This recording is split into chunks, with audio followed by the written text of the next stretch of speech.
Howdy and welcome to J76 Gaming Podcast. I am your host, Jimmy Wild, and today we have a special holiday episode. I don't have a Santa hat, so the only thing I got is a Moogle hat, so it's Merry Mooglemas this year. That's what I'm going with. And I'm shooting from the hip. I don't got a script. I didn't write anything out, but I got lots of news to cover and a couple of new games to add to the collection, so we'll kind of get into that. But thanks for tuning in, and all the new subscribers, welcome. Thank you very much. I appreciate it. And let's go ahead and get into the news right away. Boom, there it is. So I don't know if you're aware, but there is this video game called Cyberpunk, and lots of people are playing it. And we'll get into some of the numbers in a second. But big news is the hotfix 106 is out, and this one was specifically targeting console performance. So like they had memory management, so hopefully the console is not crashing as much. And I can confirm that I did play it for a long time last night and it did not crash, but that's a sample size of one over a few hours. And there goes the sirens. So if you hear them, once again, I'm not going to cut it out. That's the highway life. All right, so what else was in here? Yeah, it was really, so like the one thing is Dum Dum, and the Quest isn't such a Dum Dum. You'll know him when you see him.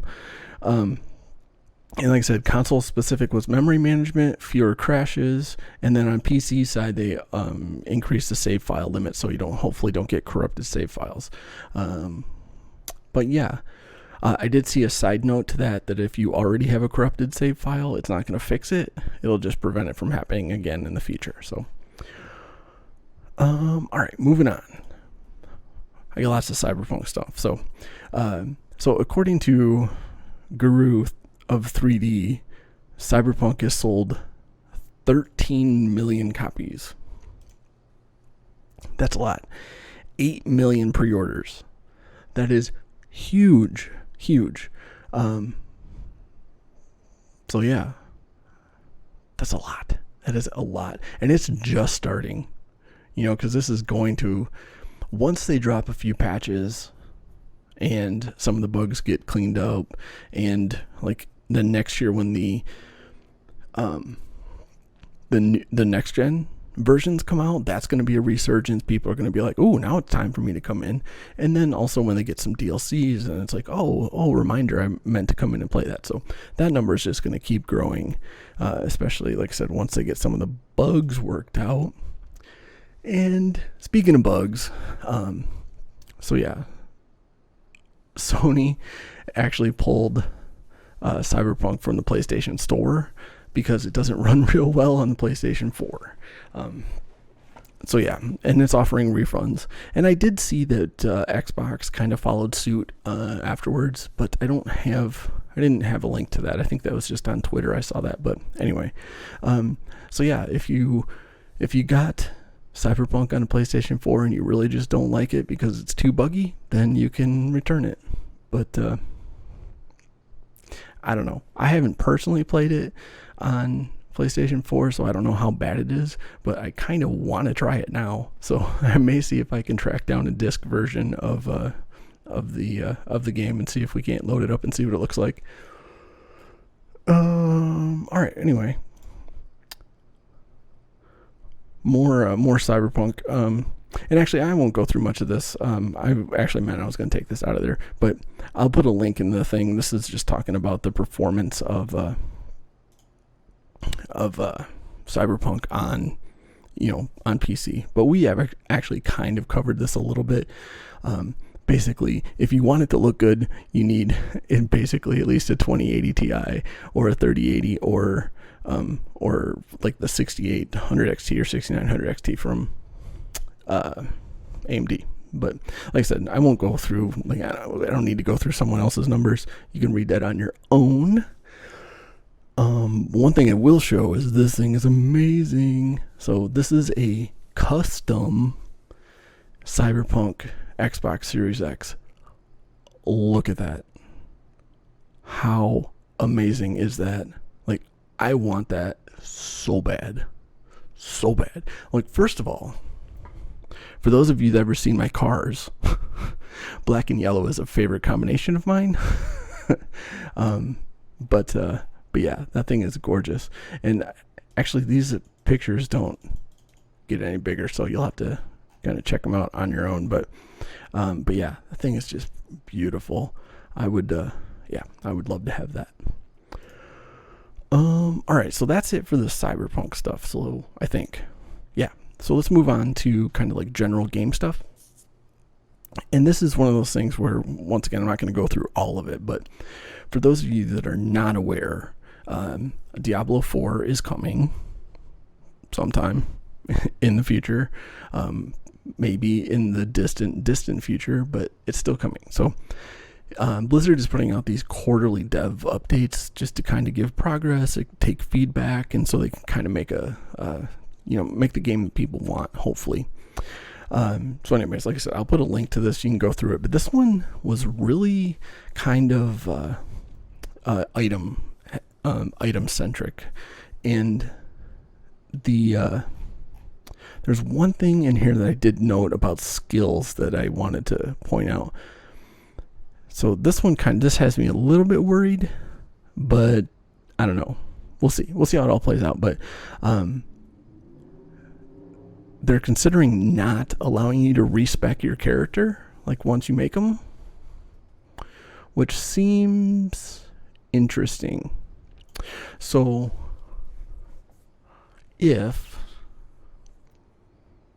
you can get a character to a particular skill level in a few hours, let's even say 20, 30, 40 hours, whatever, it doesn't matter, as long as it's not hundreds of hours, and then you can supplement with gear, and the main focus is the gear for that character, then I'm okay with it. But if you have to spend 100 hours just to get a character with the stats that you want, and then you have to start the gear progression, then that kind of gets a little bit too much, I think. I don't know. But either way, this is coming in the distant future and will probably change. But I did like this part about the primary stats. Now, a good example of a game that I didn't like the way it behaved was Star Wars Online, The Old Republic, where if you took your gear off of your character, you were useless. Like, you could do nothing because your character had almost zero stats to it. Excuse me. And it was all gear based. And I don't mind gear progression. I like gear progression, but if you take your gear off, you can't do anything. And so that's the way that Diablo was shaping up. And so they wanted to take away from that, or they wanted to pull back from that, and they wanted to give your character more stats on their own. So I'm thumbs up. Got to get on screen, because I'm used to the right-handed thumbs up. I got that one down pat. Anyway, so, and then the rest is about items and item type, and they're going to have staffs are going to attack faster, and staffs are going to attack slower, and wands are going to attack faster. So they got speed into the weapon, so that's pretty cool. Then they get into affixes and legendaries and blah blah blah blah blah, whatever. So once again, you can read all that, but this is just one of those things. If you don't know that it's there, now you know. All right, and then near and dear to my heart and to my Moogle cap is the Final Fantasy XI Return to Vanadiel campaign. Starts tomorrow, and that would be for those of you that are watching on launch day of this episode. But yeah, starting on Christmas Day, December 25th, you can play, or you can log back into your Final Fantasy XI characters for free. So I may or may not be doing that. Actually, if I can put Cyberpunk down for a little while, I will probably do that. All right, so let's get into just two quick Xbox things before we get into Sony stuff. So I thought this was interesting And there's not a ton to this article that I really care about, but it made me think. So Xbox learned to sell its consoles like smartphones, and this kind of goes with something that I heard, like, you know, like I'm in the biz. No, this is like something that was kind of going around. Like, why is Xbox calling these series? Like, that seems like a silly name. And part of the speculation was that they can just drop new improvements like yearly, every other year, and you don't have to have this well-defined console generation anymore. And they kind of point that out here. It's like an iPhone. You get an iPhone 11. I'm sorry, I'm not an Apple guy, I don't know, but you get an iPhone 11, and then there's a 12, and that 12 is just a little bit better, maybe a little bit different, but you want to throw your 11 in the garbage and get the 12 immediately. So this is kind of like the thinking about it, is like, especially when you have the all access for, like, when you're basically buying them for $35 a month for a Series X, maybe at the end of 2 years, they say, hey, you just finished paying off this one. Here's a new one. Don't you want this one? And you start that $35 a month cycle again for 2 years, but you get a newer, slightly improved new Xbox. So, I don't know. I'm on board either way, because even if they put out a moderately better version of the Xbox Series X, I'm going to be in line to get it. So, whatever, their marketing is going to work on me. Let's put it that way. Okay, so this is our gateway into the PlayStation section, but this was just kind of funny that because there wasn't a really good launch library of I shouldn't say exclusive, let's say next gen exclusive games, right? So really what these consoles did for us was just allow us to play some of our older games in a little bit better condition. So maybe a little bit better graphics, maybe better frame rates, and better load times, right? So I'm like, yeah, that's kind of where it is. So for those of you that are still searching for an Xbox or a PlayStation, I'm sorry. Like, I feel your pain, trust me. But don't stress out too bad right now, because there's still not a ton of stuff that you need these consoles to play. But when you do get that, when you do get them, there might still not be much to play. But go back and hit up your game library and try to play something older and see how that goes. Like, I did that with Borderlands 3. I freaking started over. And I played all the way through the story, and it was really fun. It was a good experience. Anyway, so PlayStation 5. This one's weird. So Project Athia is one of those games where I'm pretty excited. We don't know anything about it, but I'm pretty excited about it anyways, just because I was looking at some of the screenshots and like the little launch teaser trailer or whatever, and I was like, ooh, that looks good. Yeah, freaking PS5 exclusive for at least 2 years. Fine print, but the game will be available on PC. So, alright, so number one, I hate exclusives. I've said it a million times, I hate exclusives. I think they're terrible for for gamers. But is it really an exclusive if it's on PC? And I don't care, because I would love to play this on PC. If it's on PC and PS5, I will probably get it on both. But I don't know. But it'll be interesting to see if there are more games like this that come out and be like, oh no, this is exclusive. This is exclusive. But this is the reason that it upsets me a little bit is that it's Square Enix. It's not a Sony title. If it's Sony makes it and says this is exclusive, okay, good for you. That's your property. You made it exclusive. That's fine.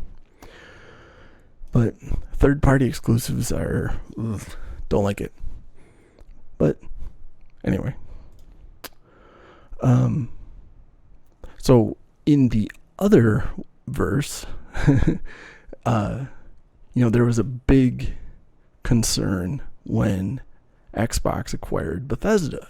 They're like, oh, well, and then especially when they came out and said that, like, they don't have to put the Bethesda games on PlayStation to be profitable.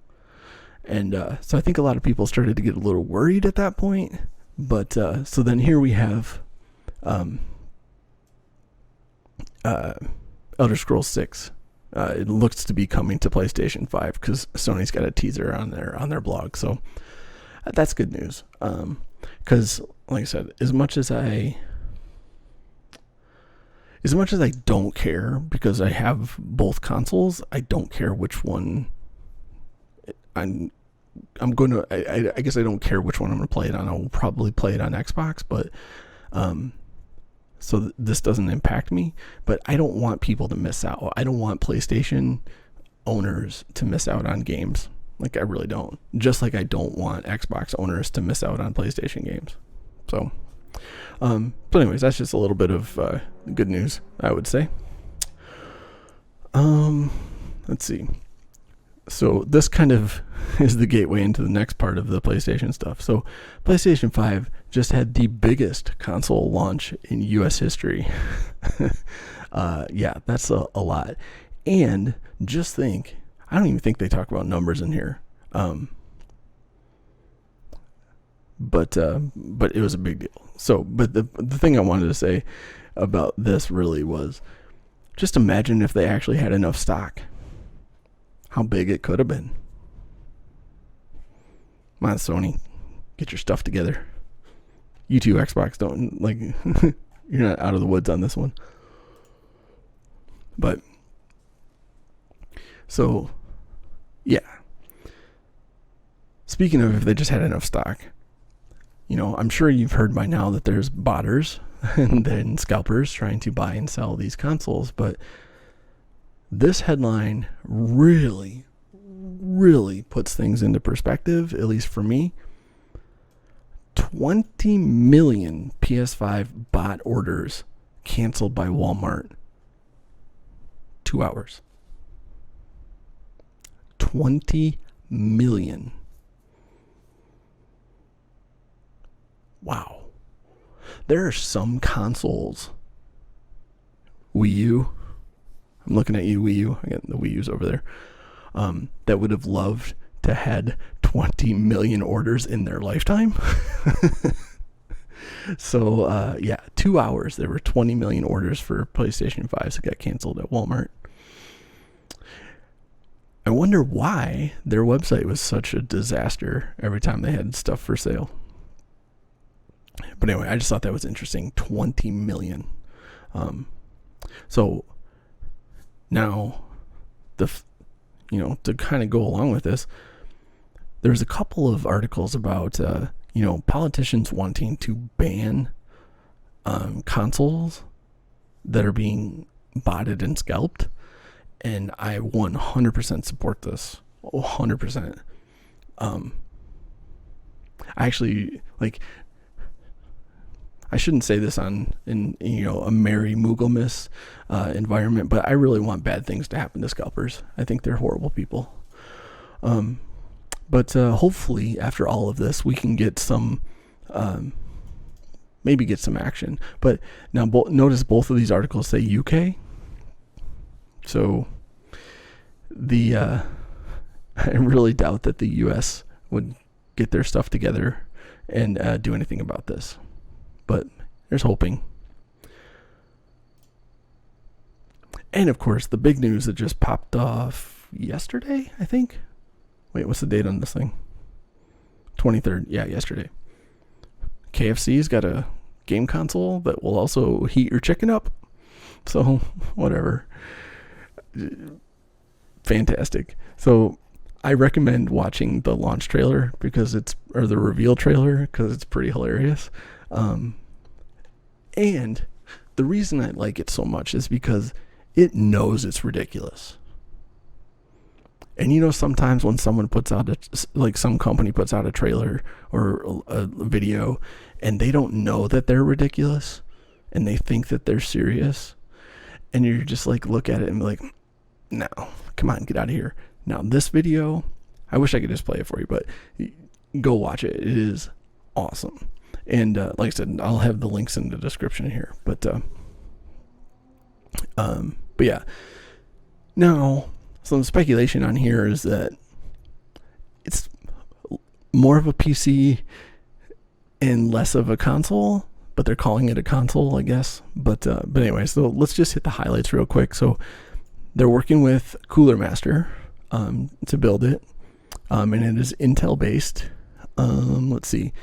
Now it says capable of running 4K games at 240 FPS. I'm gonna call suspect on that, because just the hardware. Okay, well, first of all, at what graphics level? What graphics setting? Are you talking 4K low, 4K potato? Then okay, maybe. Then also, what TV or monitor are you going to be running this on at 4K 240? So, anyway, and then like I said, it's Intel based. It's got i9 9980 HK, which I don't actually know anything about, but an i9 is the high end, so that's good.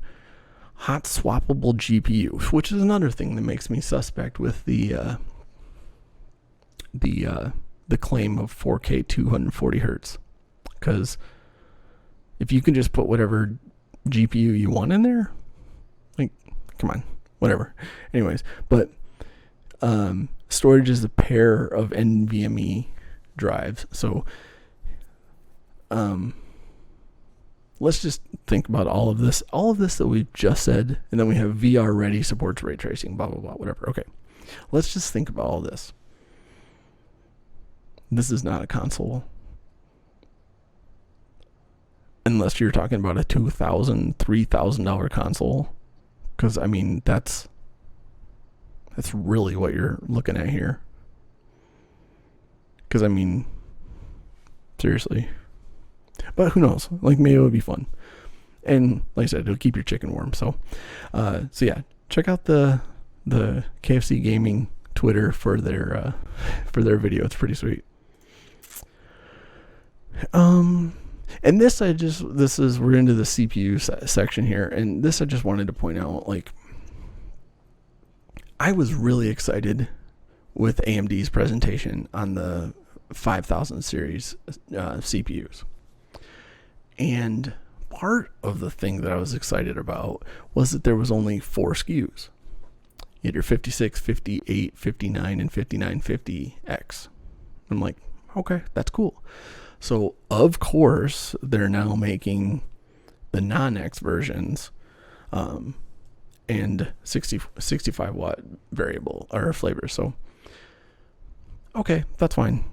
I mean, that's good, I guess. But now we're looking at 8 SKUs, and then once you're going to add mobile versions, then the product catalog starts to get a little confusing again. But whatever. The good news is that they're here, and you can almost buy them. I'm still waiting on my 5900X. B&H, I'm looking at you. But actually, I'm not too disappointed that it's not here yet, because I don't have the money paid for it. Well, I do, but I'd rather sit on the money for a little bit, because I spend a lot on consoles and the PC build in general. So anyway, so if you want to read about the new mobile processors, like I said, I'll have a link to that. And now let's transition into the GPU news. So hopefully, like actually my buddy just messaged me this morning and he's like, do you think I'll get a 3080 for Christmas? I was like, probably not. But anyways, Nvidia multi-million-dollar deal to create more RTX 3000 series. So yeah, hopefully that's good news. I don't know, because there was two speculations. One, it was like Samsung couldn't keep up, and then there was another speculation that whoever was making the RAM, like the RAM was the bottleneck and not the actual GPU. But anyways, like I said, hopefully this helps out and we can start to see some more 3000 series on the shelves for more than 10 seconds. I should point out, because they are popping up on Newegg and other places. But yeah. So, oh wait, yeah, this is the same thing I get, just like another article about the Samsung deal. All right, and then so I get a couple things about the 3080 Ti and new SKUs in general for Nvidia, but so we have a report that the 3080 Ti will launch in February and the 3060 in January. So that actually seems kind of fast. Like I would have thought the 3080 Ti might take a little bit longer. But I mean, who knows? This is still speculation at this point, but it'll be interesting to see, because yeah, it'll be interesting to see. But I thought this part was interesting. Now this is from wait, where was it? Yeah, okay. So Igor's Lab has another article about that as well. So, and I think I trust Igor's Lab. If they're say it's going to come in February. Now, but this is the last article here. Is what I thought was interesting is the 3080 Ti reportedly delayed, not brought in, delayed, because AMD didn't really drop the hammer with the 6900 XT like everyone may have thought. So, and this was a speculation that we had from the get-go, is that because there's such a gap between the 3080 and the 3090 that it was obvious there was going to be a 3080 Ti for $1,000. Like that was just built in, right? So, and the speculation there was also like once AMD dropped their cards, then the 3080 Ti was going to be like domino, right? And it's like you get you just get like the nail in the coffin for Nvidia to win, right? But then this is speculating that since AMD didn't really hit the home run and they can't deliver stock, they're even worse than Nvidia was, which was awful. So yeah. But so anyways, so you put this all together and we're looking at probably February before we get a 3080 Ti. So we'll see what it looks like. And we'll see if we can actually get them. Maybe with the Samsung deal, maybe we'll have a shot at getting them. But I'm of the opinion right now is that Nvidia just needs to get their act together and actually have stock available. You know, congratulations, you're releasing more versions, but you still can't buy them. Every single thing that we've talked about today, you can't buy. You can't. Nothing that we've talked about can you go to the store and buy, or go to a website and buy. You can't. So, yeah. Anyway, and that's it for the news. Like that's I know that was a lot, but that's what happens when Cyberpunk comes out and you miss 2 weeks of podcast episodes because you're playing Cyberpunk every day.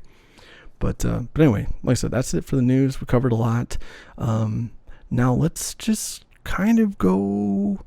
I think we'll just go into couple collection updates, and then we'll get out of here, because I was going to say I'm going to go play Cyberpunk, but I'm going to make dinner and then I'm going to play Cyberpunk. But anyway, so what have I got new? So speaking of Cyberpunk, I ended up with the, wait, let's do this. There. I ended up with the Focus, with the Steelbook from Best Buy, which, looking at it, I don't actually really like. Like, it's not that cool. I don't think, anyway. Let's see if we can get it closer.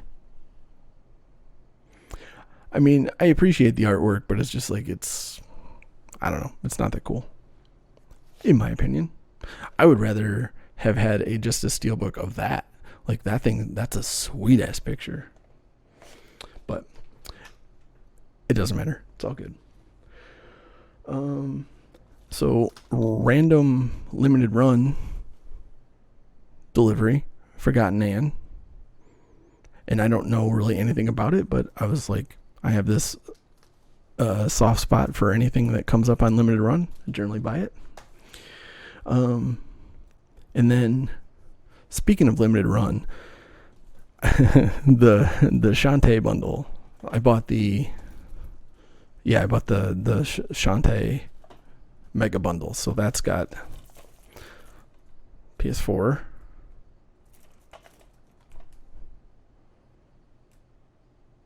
got the Switch versions, and then, because regular editions are for suckers,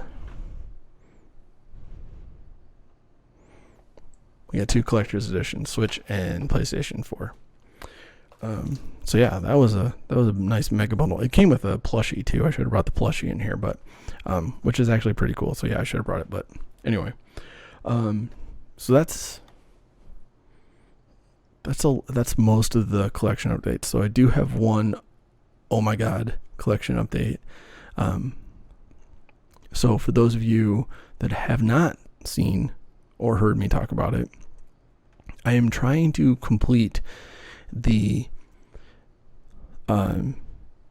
retail launch, or excuse me, the retail list of Atari Jaguar games, and I've picked up Missile Command 3D. So that is number 47 out of 50. So I have 3 games to go to complete my collection. Of course, the 3 games that I don't have, 2 of them are outrageously expensive, and one of them is just average expensive. So I need Power Drive Rally and Atari Karts, and then of course Air Cars, which I will probably not end up with Air Cars, because I just don't have I'm not sure I have it in me to spend $500 or more on one game. That just seems, to be a completionist, that seems excessive.